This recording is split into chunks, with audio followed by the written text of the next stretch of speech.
Hello again, Matt. Hello. How's going the tour so far? Really good. This is the last date of the tour. It's been pretty extensive, so we're feeling a little bit tired, but it's been a lot of fun. Well, it's from everywhere, so okay. So straight to the point, what's the thing that makes Conduit better and different than all of the previous albums? The biggest difference is that it's only 29 minutes long. Yeah. I think it's more influenced by our hardcore background and where we come from as a band, more so than probably any of the records that we've done since our first few EPs, even more so than Casually Dressed and everything. It's a lot more direct. It's a lot less forgiving. Yeah. So for us, it's a perfect representation and distillation of, I guess, our influences and what we love musically as a band. Definitely, it's a great album. So, and what's the main concept of the album? If there is, there is and there isn't.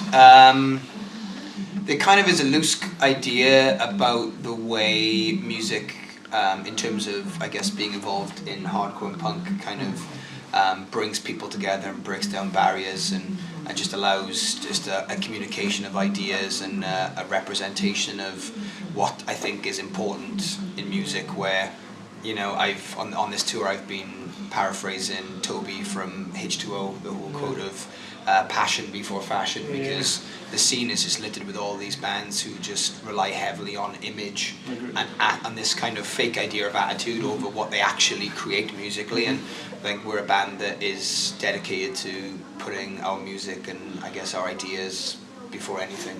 So I guess that's kind of a loose kind of concept of what the album's about. You always manage to do this. So Conduit has all the trademarks the typical Funeral for a Friend album has. Meanwhile, it's way heavier, punky, and has a dark atmosphere. Is this an attendant effect, or is it just the best way to express yourself? I think it's basically, we've realised that it's probably the best way to express ourselves. I think, like I said, we all grew up as part of the South Wales kind of hardcore and punk scene, and being involved in something that is uniquely so different to any other scene out there. It's very much based on an idea of bringing people together and a sense of community and a sense of family. At least that's what it is to me. And for me, it's important to kind of push the ideas of I guess of allowing people to come into what we do, rather than feeling like people are outside of what it is. So the album is pretty much that aggressive quality is peppered throughout it, but it's filled with that sense of just kind of hope and optimism and general the things that the positive aspects of what we put into our music. I think. Well, each one of your records offers new atmosphere, different messages, different music styles, never repeating something you did before. However, your trait is always obvious to the listeners. So, what's the formula for achieving this? I have no idea. I think it's the last couple. I think we've kind of started to kind of really figure out and come to terms with the idea of I guess the band that we want to be, more so on this record and the last record. I think there were a couple of records in the middle point of our career where there was such a division between different members of the band at the time that it just pushed the band in a direction that not everybody was terribly comfortable with going in, which is pretty much reflected in us kind of pretty much throwing away 2 records worth of stuff now because we don't feel like that band anymore. So it is what it is. We just kind of, we've made records. I'm proud of everything I guess we've done, even the bad ones that I think are bad records, because without making those mistakes we wouldn't have been able to get to where we are now, which is I guess the happiest I think we've felt as a band in a really, really, really long time. Which one of your albums do you consider like bad? Well, the worst. Worst is such a bad thing, but I think the records that we've kind of omitted now from our kind of live selection of when we come to pick a set list is Tales Don't Tell Themselves and Memory and Humanity. Those 2 records for us are, well, Tales doesn't feel like a Funeral for a Friend record, even though we, as music fans, we think it's a great record, and Memory was too rushed and has too many not very, very good songs in our eyes. So we just basically focus on the EPs, the first 2 records, and these 2 records, the new records, and that seems to make much more of a positive atmosphere for us. So, and we don't really care what other people think. Yeah. So it's most important. I think those records kind of really show, I think, where this band's strengths lie, and the message and the heart of this band. So I think that's what we're going to pursue from now on. I see. So what's the purpose of Conduit? What you want to say? I don't know if there was an intention to really say anything when we wrote the record. I think it was just being able to write music that made us feel like we did when we started the band in the first place, and to get back to the essence of that.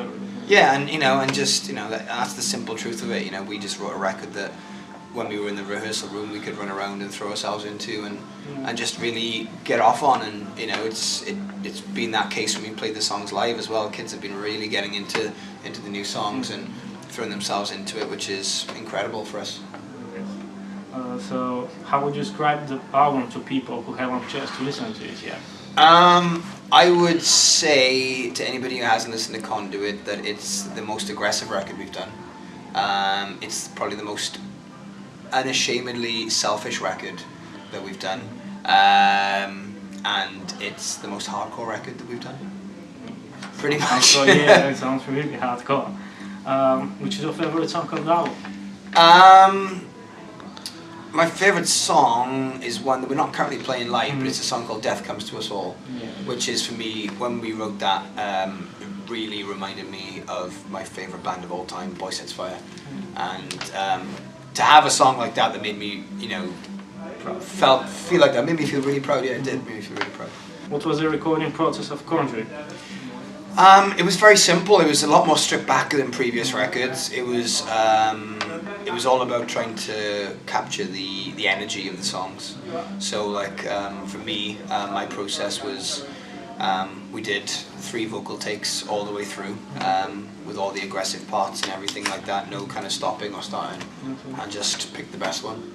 So it was really just very free, very easy. Just kind of get in there with a microphone, run around, sing, scream your ass off, and then pick the best, what you think was the best take or what felt right. So in this stage it's different rather than your previous album? Yeah, because a lot of times before you do kind of bits and pieces, you do all the singing parts first and you do the screaming parts over top of it, and I've never been really comfortable with that kind of thing, because it almost feels like you've got to almost pre-plan where you're going to be, where you're going to put the aggressive stuff, where live it just depends on where the mood takes me, and I wanted to kind of capture that kind of idea on record. So when we were doing the recording, it was about kind of getting into the song and just attacking it, really. I see. Which aspect of your music you think you have developed at most over the time?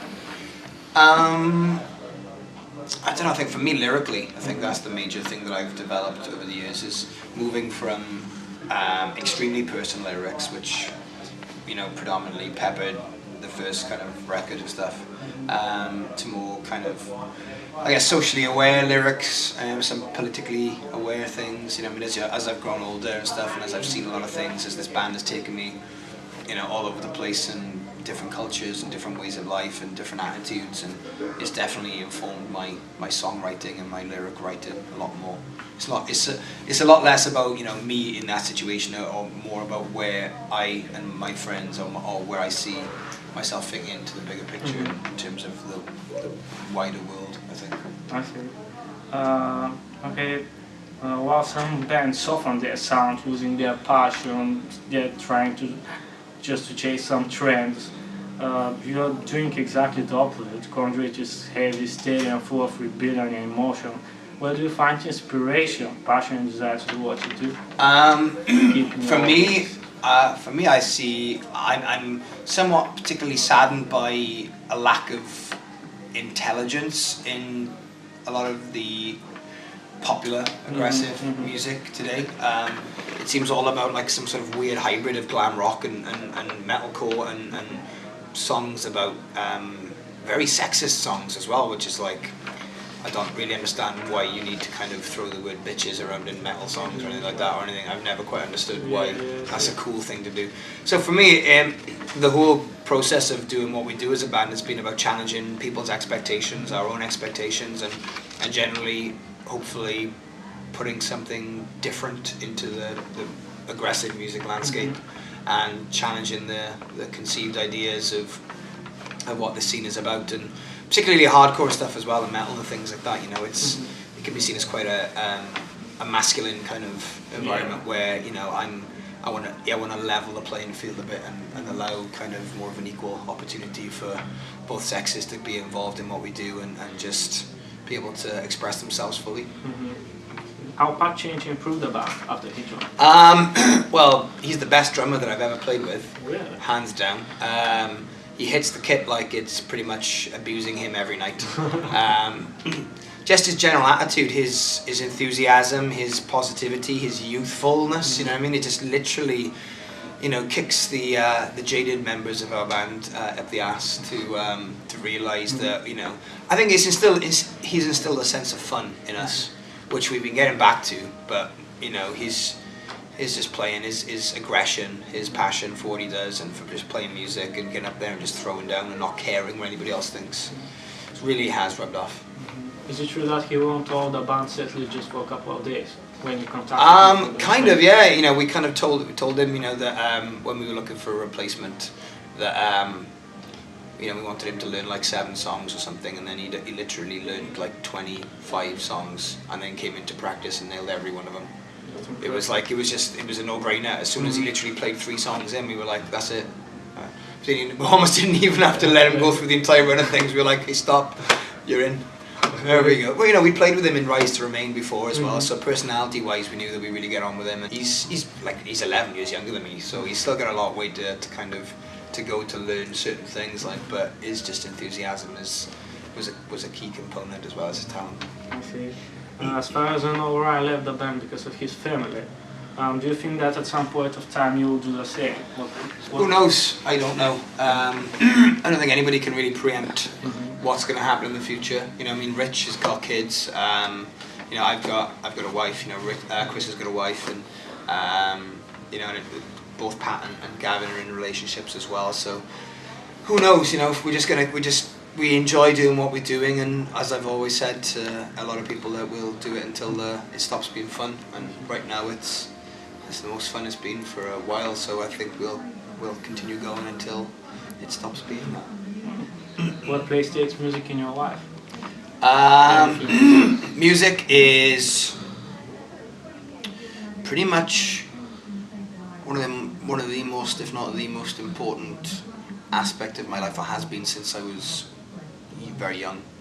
I think it's allows me to communicate what I have in my head and in my heart more accurately than I could probably do it just in general conversation. It allows me to get my emotions out and all that, and it's just an art form for me. It's a way of communicating, and you know, and I like what it does, how it allows me to lose myself, and you know, and I love most kinds of music apart from some ridiculous dance music stuff.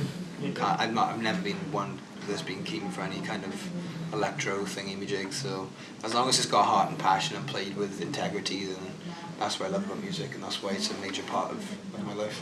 Okay, what's the best and the worst part of being part of the group?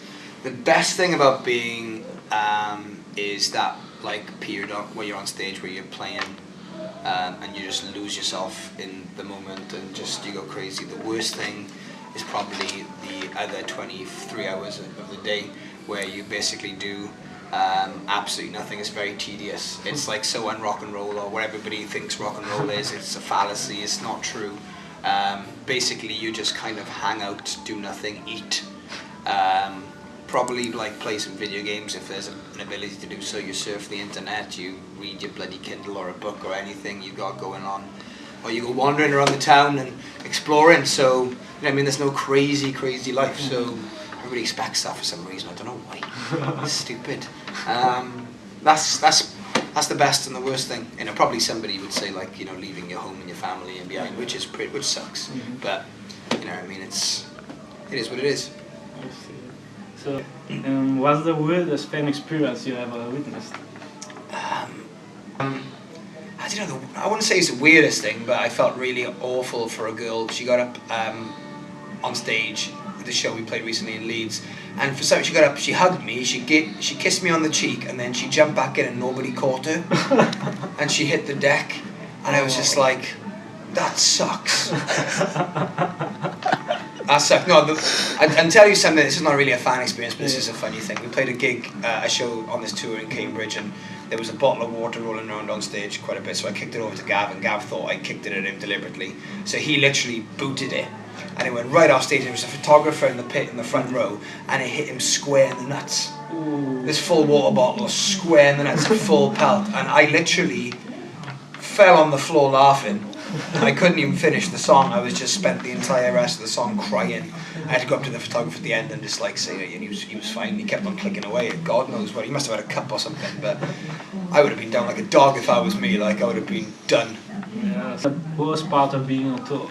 The worst part of being on tour, probably having to try about 10 million times harder to find something to eat because I'm vegan.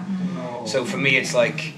I have to go the extra mile. I have to do all my hunting for my food, my hummus and everything like that, all my little things more so than the other guys. So that can be a bit frustrating. In the UK it's not so bad, but when I go to mainland Europe and stuff, it's a ball ache. But I've been 2.5 years as a vegan and 4 years as a vegetarian before that, so I'm pretty committed to my cause. So I try my best, otherwise, or I'd starve. I eat bread. I just eat bread. It's not about, at that point, it's not about the taste. It's about filling your belly. So there we go. And you have Pringles. So. Yeah, I got Pringles. These Pringles are vegan, so I'm down with. They're probably not even like, they're probably the worst thing. They probably got like so many calories. It's ridiculous. Fat content of a Pringle is 90 grams of fat. It's just fat. It's like potato in it. It's like 99% fat, 1% potato. What is the message that you would like to send to the world if you had this chance? A message that I would like to send out to people, particularly people who are going to watch this, is don't get into bands. Don't buy into the idea of image or some sort of crazy, ridiculous kind of lifestyle. Really get into the bands that have something to say, that really speak about issues as well as things that speak to you as a person, because those are the bands that matter. Those are the bands that are going to stay around for a lot longer, and those are the bands that really are in certain ways going to change the way you think and the way the world works. So keep true, passion before fashion. Toby Morse, H2O, live it. Oh, we've never been here before, so this is a very unique one for us, but the venue seems pretty amazing. I think it's one of the nicest stages I think we've played on in a while, and the room seems really nice. The people running the venue are incredible. To have like a place like this in any community where offers up rehearsal spaces for bands and stuff, and generally champions, I guess, live music and creativity in general is a very positive thing. I wish more kind of towns had this kind of level of enthusiasm in terms to promoting kind of places that people in bands and stuff can come to and feel at home and welcome. We've been welcomed so well to this place. It's much better than any venue we've been to. So it's pretty good. What people can expect a pretty aggressive show. Like the set on this tour has been pretty tailored to be very selfish for us. We picked all the songs that we like to play. Some like obscure stuff that people might not expect us to play, some B-sides and stuff, and it's just about, I guess, making people feel something, like a connection. So it's going to be quite intense. We do demand a lot of pit action on these sets, so circle pits, there's a lot of mosh parts, so we're going to want Birmingham to throw down with us tonight. There. Okay, any last words? Thanks for the interview, thanks for giving a shit about my band, and hopefully enjoy the show.